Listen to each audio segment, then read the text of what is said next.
Strange facts about life in Istanbul throughout history. Throughout its millennia-long history, Istanbul has been one of the world's most important cities. About daily life. Interesting, and sometimes unbelievable information. Here are some strange facts about life in Istanbul throughout history. The first cough tax, the Erikon tax, dates back to the Byzantine period. During the Byzantine Empire, particularly during the reign of Justinian, 527 to 565, there was a practice of taxing coughs and sneezes. This tax was called the Erikon. How did it work? When people coughed or sneezed, the sounds could summon evil spirits. Therefore, the public considered coughs and sneezes a form of accident. To monetize these accidents, the state collected a small tax for each cough or sneeze. According to sources, coughed or sneezed more than 3 times a day had to pay an additional tax. Curiously, tax collectors would wander the streets counting people's coughs and sneezes. Of course, this practice didn't last long. It sparked protests and was quickly abolished. Warning symbol note. Some historians suggest this tax may be a myth, but Byzantine sources record this practice. Cats were under state protection during the Ottoman period. What was it like? Cats held a very special status in the Ottoman Empire. Killing a cat was a serious crime, and the punishment was severe. Stray cats in Istanbul were fed by the state. How did it work? During the reigns of Sultan Mehmed II, Mehmed the Conqueror, and later Murad III, the abundance of mice in Istanbul posed a major problem. They were damaging food stores. Cats were seen as the best solution to this problem. In 1594, Mehmed issued a decree stating that no one may kill or harm a cat. Feeding a cat is everyone's duty. Cat protection rules. Stray cats were fed by the state. Palace kitchens prepared cat food daily, separate from other foods like meat, milk, and bread. This food was distributed to cats in centers like Topkapi Palace, Hagia Sophia, and Sultan Ahmet.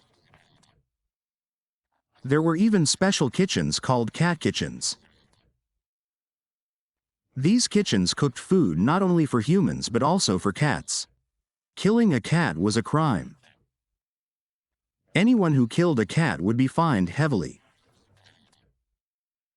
Some could even face prison.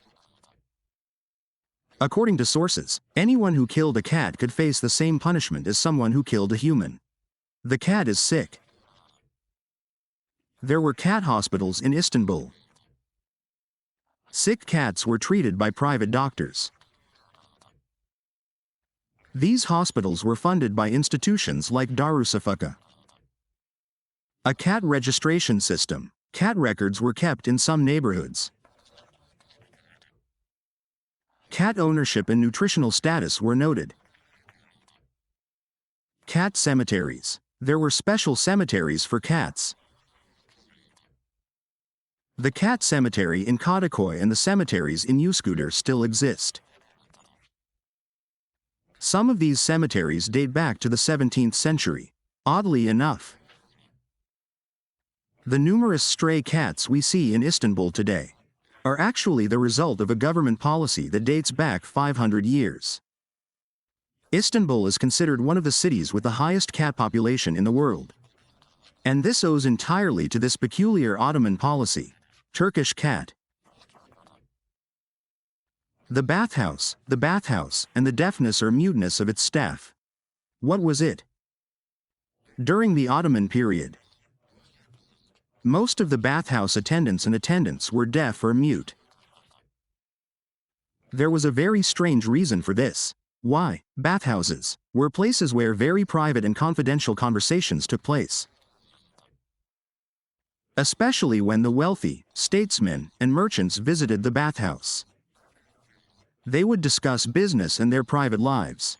This person was chosen from among those who could not hear or speak to maintain confidentiality. This way, the attendants could not overhear the private conversations of the customers and could not be shared outside. Deaf or mute people were considered first for this job. It was a kind of guarantee of confidentiality. How did it work? Recruitment. Bathhouse owners would hire deaf or mute people from the neighborhood. These people would learn the workings of the bathhouse. Job duties: storing the customer's belongings while they undressed, pouring water, soaping, handing out towels, cleaning. Communication: they communicated through sign language or gestures. Customers were also accustomed to this gesture. The strange part was, this rule doesn't apply in modern bathhouses today. But this practice persisted until the 19th century. It was quite common for the teller to be deaf when visiting a bathhouse in Istanbul.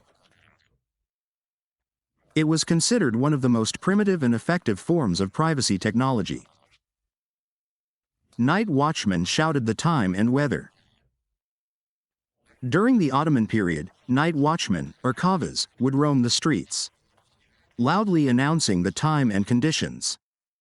This was an interesting tradition. How did it work?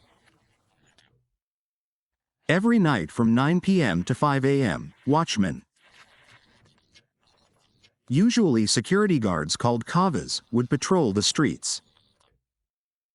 They would stop at every corner and shout the following phrases: time, time, weather, clear, overcast, rainy. Be careful, there are thieves. This announcement was made to let the public know the time and ensure nighttime security. Also the only way to inform the public of any incidents in the city, such as fires or thefts.